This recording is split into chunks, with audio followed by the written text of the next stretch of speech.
Okay, so the learning intention today is very similar to that of yesterday's. We're still solving division problems, but it is to do with worded problems. Okay, we're still seeking to understand that a division problem doesn't always make the answer doesn't always make a whole number, and that you can hopefully use and explain the short division method to solve division problems.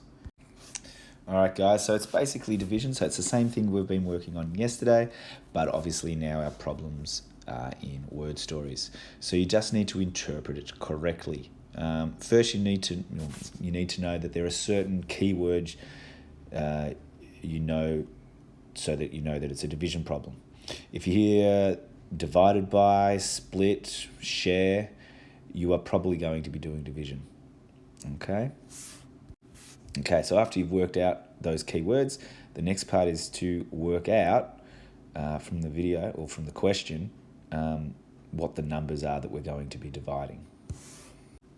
Okay, so we just need to take the information out and find out what the numbers are that we're working with. Okay, so we know that there's 137 points. We know that 6 points make a goal.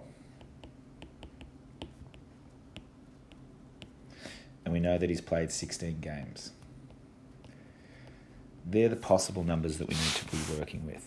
The question, 16 games and 6 points. The question is, though, how many goals has he scored this season? Obviously, we're assuming that he's a very, very accurate kick. So we need to work out if 6 points equals 1 goal, we need to know how many times 6 goes into 137. So 6 and 137.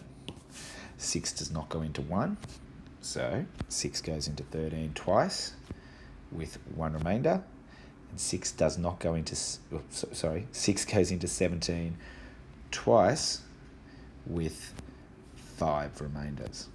So from that we can work out that he scored 22 goals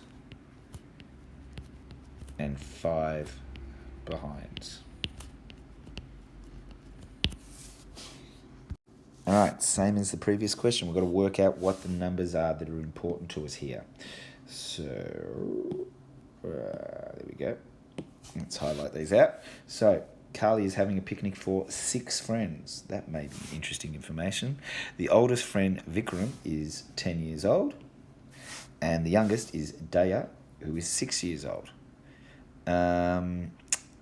She has a total of 48 blueberries and wants to split them evenly between her friends. So evenly is definitely a key there. And the key word that we're looking for there is split. So we know we're going to divide. How many does each friend get? So here we've got the numbers we need to work with are the 6 friends and the 48 blueberries. So we need to know how many times does 6 go into 48. Now, if you know your times table, you might be able to work it out straight away. However, let's do it this way. 6 into 4 doesn't go. Join it together. 6 into 48 goes 8 times. There aren't any remainders. So our answer is 8 blueberries.